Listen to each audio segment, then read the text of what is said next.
some movies do more than push buttons. They break rules, ignite protests, and leave scars. These are the exploitation films that sparked outrage, terrified censors and triggered national debates. But time has not dulled their bite. From banned screenings to front-page fury, these films still feel like a punch to the gut. Here are 15 that still hit hard. Number 15, Maniac, 1934. Before slasher cinema even had a name, Maniac exploded onto screens like a mad hallucination. Directed by exploitation legend Dwayne Esper, this fever dream of necrophilia, voyeurism, and animal cruelty was barely a movie and more of a dare. Based loosely on Poe's The Black Cat, it follows a deranged vaudeville performer impersonating a doctor while descending into full-blown insanity. But it was the erratic editing, cross-eyed acting, and raw depiction of psychosis that left audiences stunned. What truly sparked moral panic was not the content alone, but how it was marketed. Maniac was paraded around small-town theaters as an educational look into mental illness, but what viewers got was nudity, murder, and cats being squeezed to death. Church groups called for bans. City councils passed ordinances. Critics declared it a public menace. Esper knew he had a hot ticket and leaned into the chaos, touring it across America with phony medical lectures and nervous breakdown warnings at the door. Though crude by today's standards, Maniac still radiates a disturbing rawness. Its grainy shock aesthetics foreshadowed later Grindhouse madness. What terrified people in 1934 still lingers: the fear that film could corrupt not just morals, but minds. Maniac did not just spark panic, it defined it. Number 14, Freaks, 1932. Todd Browning was fresh off the success of Dracula when he unleashed Freaks, a film that would not just cost him his career, but change cinema forever. Centered around a group of real-life carnival sideshow performers, the film dared to show their world without filters. No makeup, no illusion, just raw human difference. Audiences recoiled. Studio heads panicked. The plot follows a beautiful trapeze artist scheming to marry and poison a dwarf circus performer for his inheritance. When the other freaks discover the betrayal, they exact vengeance in one of the most nightmarish finales in film history. Legs are severed. Faces are slashed. Dignity is weaponized. But the real horror, at least to 1930s audiences, was the cast itself. The bearded lady. The human torso. Conjoined twins. These were not effects. They were people. MGM panicked and slashed over 30 minutes from the original cut. Cities banned it outright. The UK barred it for 30 years. Religious groups called it blasphemy.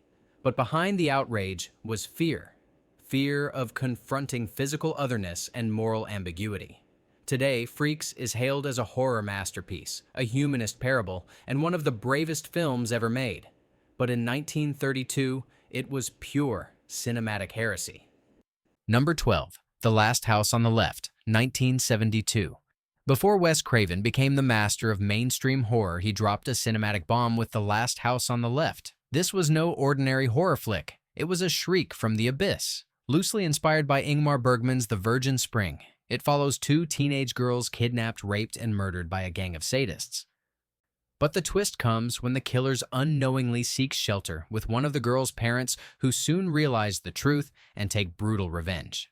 The film's tagline, "To avoid fainting, keep repeating, it's only a movie," wasn't just marketing. Audiences did faint. The violence felt real. The 16mm grit, the disorienting score, and the juxtaposition of slapstick comedy with torture created a nausea few films have matched.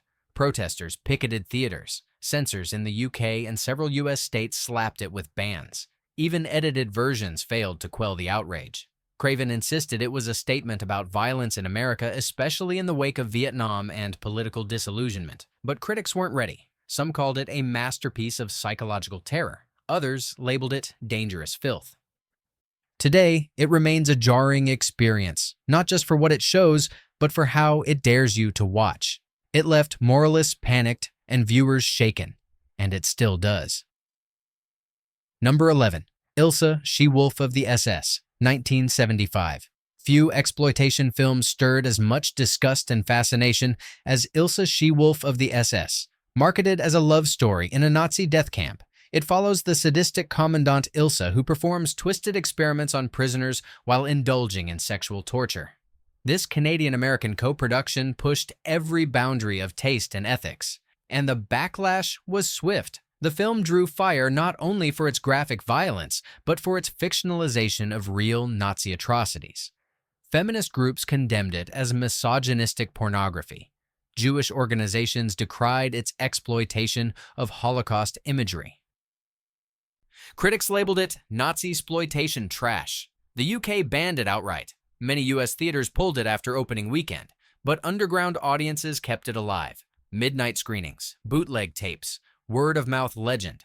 What hit hardest was its unapologetic nature. Diane Thorne's portrayal of Ilsa became iconic, not as a villain in the traditional sense, but as a monstrous symbol of power corrupted.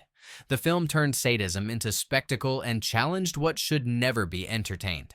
Today, it remains one of the most controversial films ever made. For some, it's indefensible. For others, it's a historical artifact of exploitation's most extreme edge. Number 10. Cannibal Holocaust, 1980. It was banned in over 50 countries. The director was arrested for obscenity and murder. And even today, Cannibal Holocaust is considered one of the most disturbing films ever made. Directed by Ruggero Deodato, this Italian shocker follows a documentary crew who vanish in the Amazon while filming cannibal tribes. What is later recovered is their footage, a found footage nightmare that feels agonizingly real. The film's realism was its weapon. Graphic violence, animal killings, and alleged snuff footage had audiences fleeing theaters. Italian authorities believed the actors had been murdered on camera.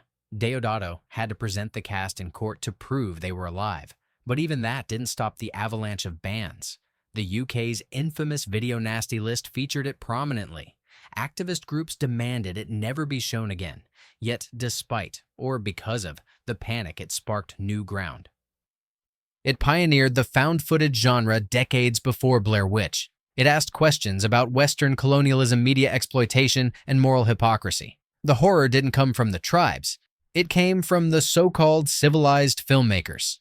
Cannibal Holocaust is not an easy watch, but its legacy is undeniable. It remains a test of cinematic endurance and a litmus test for what films should or should not dare to do. Number 9. Blood Feast, 1963. Blood Feast didn't just break rules, it invented new ones. Directed by Herschel Gordon Lewis, this low-budget shocker is widely credited as the first ever splatter film, and it hit like a chainsaw through the polite cinema of its day. The story is almost laughably simple. A caterer named Fuad Ramzi slaughters young women to serve up an ancient Egyptian ritual feast.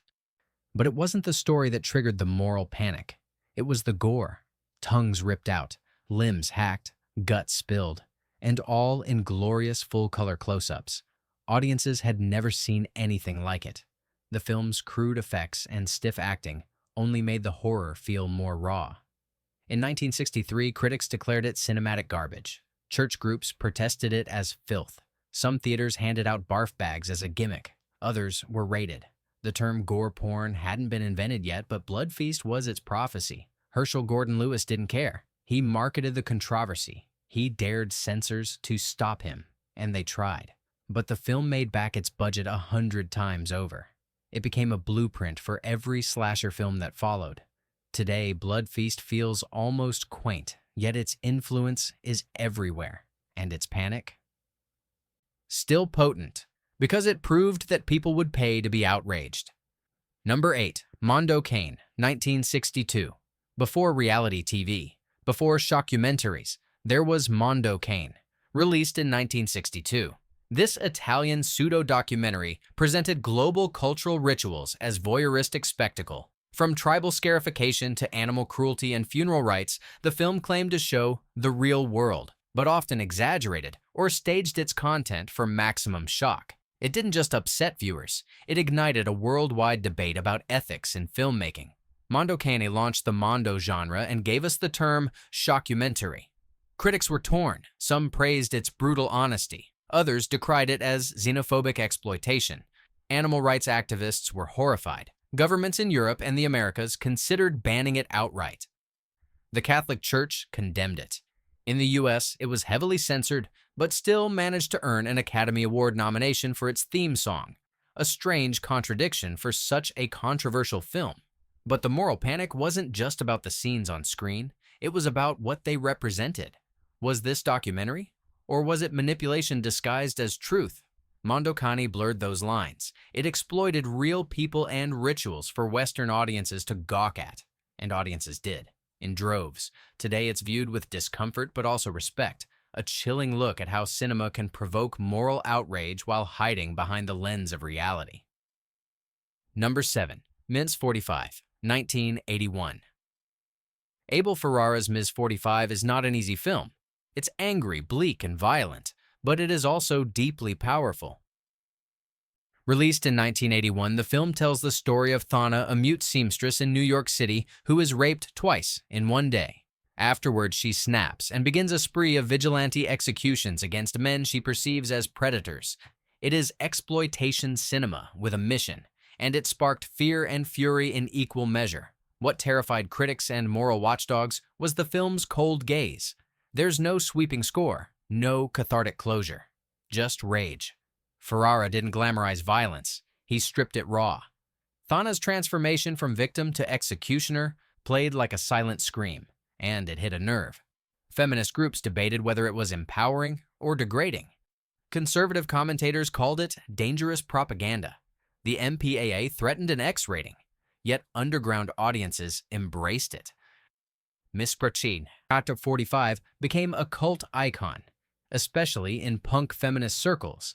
Its moral ambiguity forced viewers to confront their own discomfort. Is she a hero? A monster? Both? The film offered no answers, just consequence. Ms. 45 didn't just reflect the rage of its time, it embodied it, and in doing so, it joined the long list of exploitation films that forced a conversation, whether people were ready or not. Number 6. Scum, 1979. When Scum first appeared, it wasn't even allowed to be seen. Originally produced by the BBC in 1977, it was pulled before broadcast. Too violent, too real, too dangerous. Alan Clarke's brutal depiction of life inside a British borstal, a youth detention center, was so raw that the government labeled it a threat to public decency. In response, Clarke remade it as a theatrical feature. The result was a cinematic prison riot that set moralists ablaze. The film follows Carlin, a new inmate who rises through the ranks by brutal force. Beatings, rape, suicides, racial abuse, everything is shown in unflinching detail. No soundtrack, no stylization, just concrete and cruelty. The controversy was immediate. Newspapers called it a disgrace. Politicians demanded bans. Activists feared it would glamorize youth violence.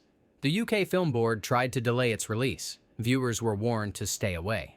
But audiences came anyway. Scum became a lightning rod for debates about censorship, class, and institutional abuse. Ray Winstone's performance was electric. The film didn't offer hope. It offered exposure. It revealed a system designed to break young men rather than reform them. And it asked a brutal question: who are the real criminals? Today, Scum still feels urgent, still hits hard, and still shakes you to your core. Number 5. Fight for Your Life, 1977. Few films have ever been as intentionally provocative as Fight for Your Life. Released in 1977, it was designed to enrage, and it succeeded. The story is painfully simple. A group of escaped convicts invades the home of a black family and holds them hostage. What follows is a tidal wave of racial slurs, psychological torment, and eventual revenge. No film used language this violently. No film baited moral outrage so deliberately. Censors were horrified. The UK banned it for over 30 years. Critics called it hate speech disguised as cinema. Even Grindhouse theaters hesitated. The racism wasn't subtext, it was the main event. Yet director Robert Endelson insisted it was a morality tale, that it was about power and resistance, that by making the racism so explicit, he was forcing audiences to confront it. But many didn't want to confront it. They wanted it gone.